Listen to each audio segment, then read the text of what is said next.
ನಾವು ಇದಕ್ಕೆ ಕೆಂಡ ಹಾಕಬೇಕು.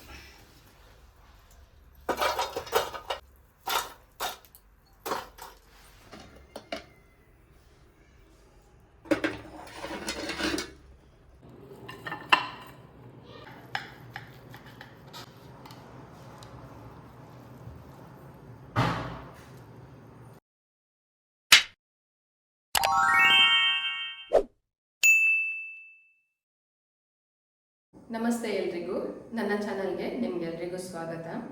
ಇದೇ ಮೊದಲು ನೀವು ನನ್ನ ಚಾನಲನ್ನು ನೋಡ್ತಾ ಇರೋದಾದರೆ ನನ್ನ ಚಾನಲನ್ನು ಸಬ್ಸ್ಕ್ರೈಬ್ ಮಾಡಿಕೊಂಡು ನೋಡಿ. ಹಾಗೆ ಇವತ್ತಿನ ರೆಸಿಪಿ ಏನಂತ ನೋಡೋಣ. ಇವತ್ತು ನಾನು ಒಂದು ತುಳುನಾಡಿನ ಸಾಂಪ್ರದಾಯಿಕ ತಿಂಡಿಯಾದ ಗೆಂಡದಡ್ಯವನ್ನು ನಿಮ್ಮ ಜೊತೆ ಶೇರ್ ಮಾಡ್ತಾ ಇದ್ದೀನಿ. ಇದು ಮುಂಚಿನ ಕಾಲದ್ದು ತಿಂಡಿ, ನಮ್ಮ ಅಜ್ಜಿಯರ ಕಾಲದ್ದು. ನಮ್ಮ ಅಜ್ಜಿ ಇದನ್ನು ಯಾವತ್ತೂ ಕೂಡ ಮಾಡ್ತಾ ಇದ್ರು. ಇದನ್ನು ಬೇರೆ ಬೇರೆ ವಿಧಾನದಲ್ಲಿ ಕೂಡ ಮಾಡ್ಬೋದು ಕೆಲವರು, ಆದರೆ ನಮ್ಮ ಮನೆಯಲ್ಲಿ ನಾವು ಈ ಥರ ಮಾಡ್ತೀವಿ. ಹಾಗೆ ಇದನ್ನು ಇವಾಗೆಲ್ಲ ಕುಕ್ಕರಲ್ಲಿ ಕೂಡ ಮಾಡ್ತಾರೆ, ಕಲ್ತಪ್ಪ ಅಂತ ಹೇಳಿ. ಅದನ್ನು ಕೂಡ ಮಾಡ್ಬೋದು ಕುಕ್ಕರಲ್ಲಿ. ಅದನ್ನು ಕೂಡ ಒಂದ್ಸಲ ನಾನು ಹೇಗೆ ಮಾಡೋದು ಅಂತ ತೋರಿಸ್ತೇನೆ. ಇವಾಗ ಇದನ್ನು ನಾನು ಗೆಂಡದಲ್ಲಿ ಹೇಗೆ ಮಾಡೋದು ಅಂತ ತೋರಿಸ್ತೀನಿ. ಇದನ್ನು ಗೆಂಡ ಅಂದರೆ ತುಳುವಲ್ಲಿ ಕೆಂಡಕ್ಕೆ ಗೆಂಡ ಅಂತ ಹೇಳ್ತಾರೆ. ಹಾಗೆ ಅಡ್ಯ ಅಂದರೆ ತಿಂಡಿ ಅಂತ ಹೇಳಿ. ಹಾಗೆ ಗೆಂಡದಡ್ಯ ಅಂದರೆ ಕೆಂಡದಲ್ಲಿ ಮಾಡಿದಂತಹ ಒಂದು ತಿಂಡಿಗೆ ಗೆಂಡದಡ್ಯ ಅಂತ ಹೇಳ್ತಾರೆ. ಬನ್ನಿ ಇದನ್ನು ಹೇಗೆ ಮಾಡೋದು ಅಂತ ನೋಡೋಣ. ಹಾಗೆ ರೆಸಿಪಿಯನ್ನು ಸ್ಟಾರ್ಟ್ ಮಾಡೋಣ. ಇದಕ್ಕೆ ನಾನು ಮೊದಲಿಗೆ 1 ಕಪ್ಪಷ್ಟು ಅಂದರೆ 1 ಪಾವಷ್ಟು ಅಕ್ಕಿಯನ್ನು ನಾನಿಲ್ಲಿ ತಗೊಂಡಿದ್ದೀನಿ. ನೀವು ಕಪ್ಪಳತೆಯಲ್ಲಿ ತಗೊಳ್ಳೋದಾದರೆ ದೊಡ್ಡ ಕಪ್ಪಲ್ಲಿ 1 ಕಪ್ಪಷ್ಟು ಕೂಡ ತಗೊಳ್ಬೋದು. 1 ಪಾವಷ್ಟು ಅಕ್ಕಿಯನ್ನು ನಾನು ಇಲ್ಲಿ ನೆನೆಸಿಟ್ಕೊಂಡಿದ್ದೀನಿ. ಇದು ನೆನೆಸಿಟ್ಟು ಒಂದು 2 ಗಂಟೆ ಆಗಿದೆ. ಚೆನ್ನಾಗಿ ನೆಂದಿದೆ ಇದು ಅಕ್ಕಿ. ನಾನಿದು ದೋಸೆ ಅಕ್ಕಿಯನ್ನು ತಗೊಂಡಿದ್ದೀನಿ, ಅಂಗಡಿ ಅಕ್ಕಿ. ನೀವು ಸ್ಟೋರ್ ಅಕ್ಕಿಯಲ್ಲಿ ಕೂಡ ಮಾಡ್ಕೊಳ್ಬೋದು, ರೇಷನ್ ಅಕ್ಕಿ ಬರುತ್ತಲ್ಲ ಅದರಲ್ಲಿ ಕೂಡ ಮಾಡ್ಬೋದು. ನೋಡಿ ಈ ಥರ ಇಷ್ಟು ಚೆನ್ನಾಗಿ ನೆಂದಿದೆ ಇವಾಗ ಇದನ್ನು ಇವಾಗ ರುಬ್ಕೊಳ್ಳೋಣ. ಹಾಗೆ ಇದರ ಜೊತೆಗೆ ಏನೆಲ್ಲ ಬೇಕು ಅಂತ ನೋಡ್ಕೊಳ್ಳಿ. ಇಲ್ಲಿ 3 ಈರುಳ್ಳಿಯನ್ನು ಈ ಥರ ಉದ್ದುದ್ದಕ್ಕೆ ಕಟ್ ಮಾಡಿ ಇಟ್ಕೊಂಡಿದ್ದೀನಿ, ಸಪುರವಾಗಿ ಕಟ್ ಮಾಡಿ ಇಟ್ಕೊಂಡಿದ್ದೀನಿ. ಹಾಗೆ ಇಲ್ಲಿ 1 ಕಪ್ಪಷ್ಟು ಫ್ರೆಶ್ ಆಗಿ ತುರಿದಂಥ ತೆಂಗಿನಕಾಯಿ ತುರಿ ಇದೆ. 1 ಕಪ್ಪಷ್ಟು ಬೆಲ್ಲ ಬೇಕು. ಬೆಲ್ಲ ನೀವು ರುಚಿಗೆ ಎಷ್ಟು ಬೇಕೋ ಅಷ್ಟು ಹಾಕ್ಕೊಳ್ಬೋದು, ನೋಡಿಕೊಂಡು ಹಾಕ್ಕೊಳ್ಳಿ.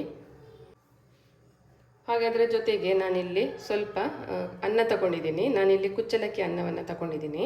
ಕುಚ್ಚಲಕ್ಕಿ ಅನ್ನ ಇಲ್ಲ ಅಂದರೆ ನೀವು ವೈಟ್ ರೈಸ್ ಕೂಡ ಹಾಕ್ಕೊಳ್ಬೋದು, ಆದರೆ ರೈಸ್ ಹಾಕೋದ್ರಿಂದ ಸಾಫ್ಟಾಗಿ ಬರುತ್ತೆ ಗೆಂಡದಡ್ಯ. ಇಲ್ಲಿ ಕಾಯಿ ಚೂರು ತಗೊಂಡಿದ್ದೀನಿ. ಇದು ತೆಂಗಿನಕಾಯಿ ಚೂರು ಪೀಸಾಗಿ ಕಟ್ ಮಾಡಿ ಇಟ್ಕೊಂಡಿದ್ದೀನಿ.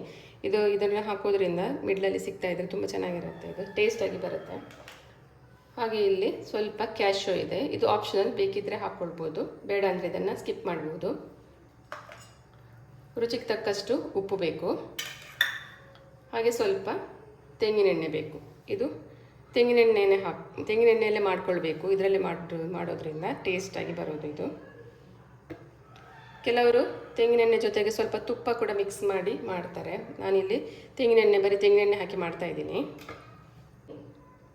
ನಮಗೆ ಇವಾಗ ರುಬ್ಲಿಕ್ಕೆ ಏನೆಲ್ಲ ಬೇಕು ಅಂದರೆ ತೆಂಗಿನಕಾಯಿ ತುರಿ ಬೇಕು, ಬೆಲ್ಲ ಬೇಕು, ಈ ಅನ್ನ ಬೇಕು, ಉಪ್ಪು ಬೇಕು. ಇದನ್ನೆಲ್ಲ ಬದಿಗಿಟ್ಕೊಳ್ಳೋಣ. ಇದೆಲ್ಲ ಒಗ್ಗರಣೆ ಮತ್ತೆ. ಫಸ್ಟಿಗೆ ನೆನೆಸಿಟ್ಟಂಥ ಅಕ್ಕಿಯನ್ನು ಹಾಕ್ಕೊಳ್ತಾ ಇದ್ದೀನಿ. ತೆಂಗಿನಕಾಯಿ ತುರಿ ಹಾಕ್ಕೊಳ್ತಾ ಇದ್ದೀನಿ. ಇವಾಗ ಬೆಲ್ಲ ಹಾಕ್ಕೊಳ್ತಾ ಇದ್ದೀನಿ, ಅನ್ನ ಹಾಕ್ಕೊಳ್ತಾ ಇದ್ದೀನಿ. ಇವಾಗ ರುಚಿಗೆ ತಕ್ಕಷ್ಟು ಉಪ್ಪು ಹಾಕೋಬೇಕು. ಈಗ ಇದಕ್ಕೆ ನೀರು ಹಾಕಿ ಇದನ್ನು ನೈಸಾಗಿ ರುಬ್ಕೊಳ್ಬೇಕು. ಇದನ್ನು ರುಬ್ಬಿ ತಗೊಂಡು ಬರ್ತೀನಿ.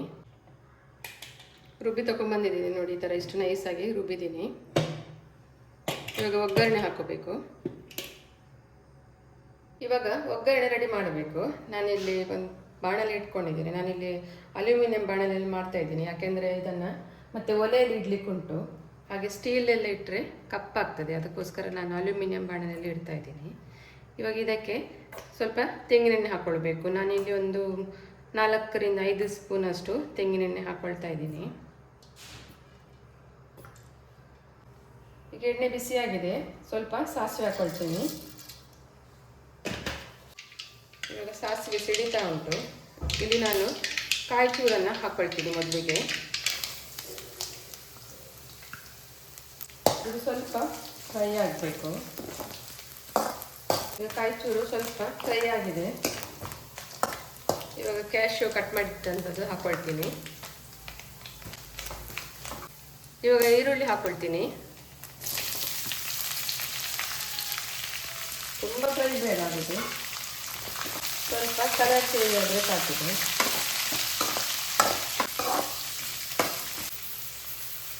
ಈಗ ಇದಕ್ಕೆ ಸ್ವಲ್ಪ ಕರಿಬೇವು ಸೊಪ್ಪು ಹಾಕ್ಕೊಳ್ತಾ ಇದ್ದೀನಿ. ಈಗ ಇದಿಷ್ಟು ಸಾಕು ಈರುಳ್ಳಿ ಕಾದದ್ದು. ಮತ್ತೆ ಕೆಂಡದಲ್ಲಿ ಇಡ್ತೀವಲ್ವ, ಆಗ ಮತ್ತು ಇದು ಕಾದು ಕೆಂಪಾಗ್ತದೆ. ಇವಾಗ ನಾನು ಗ್ಯಾಸ್ ಆಫ್ ಮಾಡ್ತೀನಿ. ಇವಾಗ ಗ್ಯಾಸ್ ಆಫ್ ಮಾಡಿದ್ದೀನಿ. ಇದನ್ನು ರುಬ್ಬಿಟ್ಟದನ್ನು ಇವಾಗ ಇದಕ್ಕೆ ಹಾಕ್ಕೊಳ್ತೀನಿ.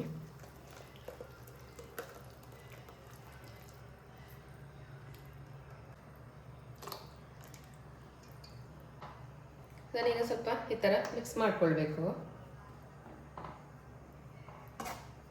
ಇದಕ್ಕೆ ಒಂದು ಈ ಥರ ಮುಚ್ಚಬೇಕು. ಇದನ್ನು ಮುಚ್ಚಿ ಈಗ ನಾವು ಕೆಂಡದಲ್ಲಿ ಇಡಬೇಕು. ಕೆಂಡದಲ್ಲಿ ಇಡೋಣ. ಈಗ ಒಲೆಯಲ್ಲಿ ಕೆಂಡ ಉಂಟು. ಈಗ ಇದನ್ನು ನಾನು ಕೆಂಡದಲ್ಲಿ ಇಡ್ತೇನೆ. ಇಲ್ಲಿ ಒಲೆ ಮೇಲೆ ಇಡ್ತೇನೆ.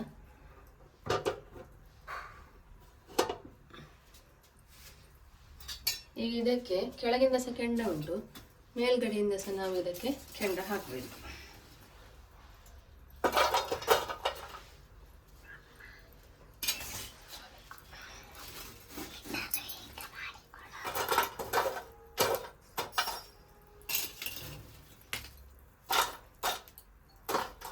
ಮೇಲಿಂದ ಮತ್ತು ಕೆಳಗಿಂದ ಕೂಡ ಕೆಂಡ ಸರಿಯಾಗಿರ್ಬೇಕು. ಇದಕ್ಕೆ ಇದು ಸರಿ ಬೇಯಬೇಕು, ಇದರಲ್ಲೇ ಕೆಂಡದಲ್ಲೇ ಬೇಯಬೇಕು. ಇವಾಗ ಇದನ್ನು ಒಂದು ಅರ್ಧ ಗಂಟೆ ಬಿಟ್ಟು ಮತ್ತೆ ನೋಡುವ. ಈಗ ನೋಡಿ, ಒಂದು ಅರ್ಧ ಗಂಟೆ ಆಗಿದೆ. ತೆಗೆದು ನೋಡುವ ಏನಾಗಿದೆ ನೋಡುವ.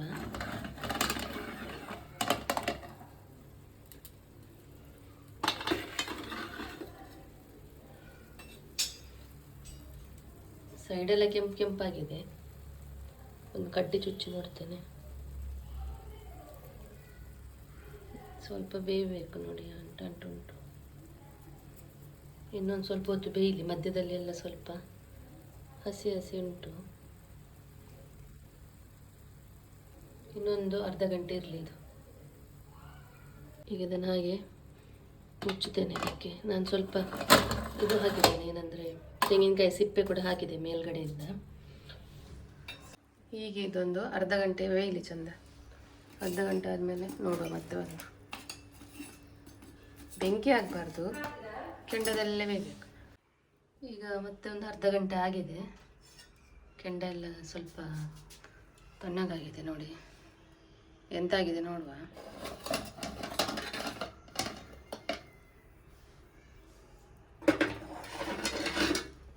ಬೆಂದ ಹಾಗೆ ಕಾಣ್ತದೆ ಇದು ನೋಡಿ. ಸೈಡೆಲ್ಲ ಸರಿ ಕೆಂಪಾಗಿದೆ, ಮಧ್ಯ ಕೂಡ ಒಳ್ಳೆ ಬೆಂದಿದೆ ಅಂತ ಅನಿಸ್ತದೆ. ಸರಿಯಾಗಿ ಬೆಂದಿದೆ ನೋಡಿ. ಈಗ ಚೂರು ಅಂಟುದಿಲ್ಲ.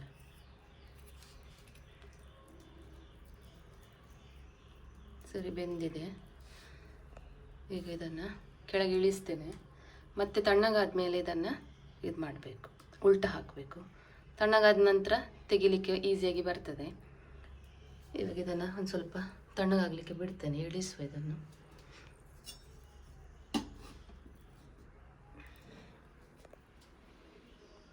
ಇದೀಗ ಸ್ವಲ್ಪ ತಣ್ಣಗಾಗಿ ಮತ್ತೆ ತೆಗಿತೇನೆ, ಮತ್ತೆ ಕಟ್ ಮಾಡಿದೆ. ಇದೀಗ ತಣ್ಣಗಾಗಿದೆ. ತಣ್ಣಗಾದ್ಮೇಲೆ ಈಸಿಯಾಗಿ ಬರ್ತದೆ ತೆಗಿಲಿಕ್ಕೆ.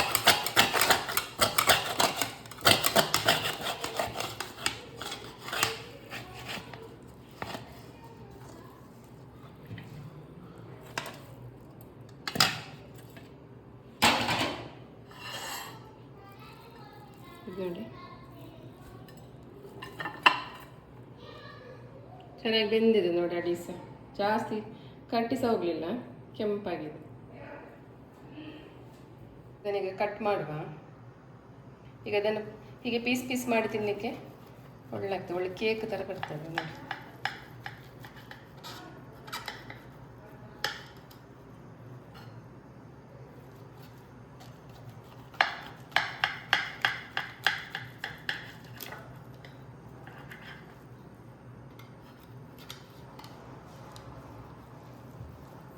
ಎಷ್ಟು ಒಳ್ಳೆ ಬಂದಿದ್ದು ನೋಡಿ. ಸರಿ ಬೆಂದಿದೆ ಒಳಗೆ ಕೂಡ, ಹದ ಕೆಂಡದಲ್ಲಿ ಕಾದಿದೆ ಅಲ್ವಾ, ಹಾಗೆ ಒಳ್ಳೆ ಬಂದಿದೆ. ನೀವು ಕೂಡ ಒಂದ್ಸಲ ಟ್ರೈ ಮಾಡಿ ನೋಡಿ. ಒಲೆ ಇದ್ದರೆ ನಿಮ್ಮ ಮನೆಯಲ್ಲಿ ನೀವು ಟ್ರೈ ಮಾಡಿ ನೋಡ್ಬೋದು ನೋಡಿ. ಇವಾಗ ನೋಡಿ ಇಲ್ಲಿ ಇದು ಕೆಂಡದಡ್ಡ ರೆಡಿಯಾಗಿದೆ. ತುಳುನಾಡಿನ ಸಾಂಪ್ರದಾಯಿಕ ತಿಂಡಿ ಇಲ್ಲಿ ನೋಡಿ, ಕೇಕ್ ಥರ ಬಂದಿದೆ. ಹದ ಕೆಂಡದಲ್ಲಿ ಕಾಯಿಸ್ಬೇಕು, ಮೇಲೆ ಸಹ ಕೆಂಡ ಹಾಕಬೇಕು, ಕೆಳಗೆ ಸಹ ಕೆಂಡ ಹಾಕಬೇಕು ಸರಿಯಾಗಿ, ಆಗ ಒಳ್ಳೆ ಕಾಯ್ತದೆ. ಹೇಗಾಗಿದೆ ಧೃತಿ?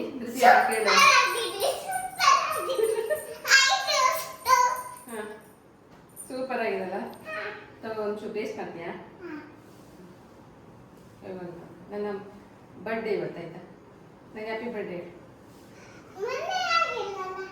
ನೋಡು. ಹೇಗಾಗಿದೆ ನೋಡು, ನಾನು ಬಾಯಿಗೆ ಇಡ್ತೇನೆ. ಹಾ ಹೇಗಾಗಿದೆ ಹೇಳಿ ಫಸ್ಟ್, ಈಚೆ ಬಾ. ಹೇಗಾಗಿದೆ? ಸೂಪರ್ ಆಗಿದೆ. ಹಾ ಆಯ್ತು. ಧೃತಿ ಸೂಪರ್ ಆಗಿದೆ ಹೇಳಿದ್ವಲ್ಲ, ಆಗ ಸೂಪರ್ ಆಯ್ತಾ?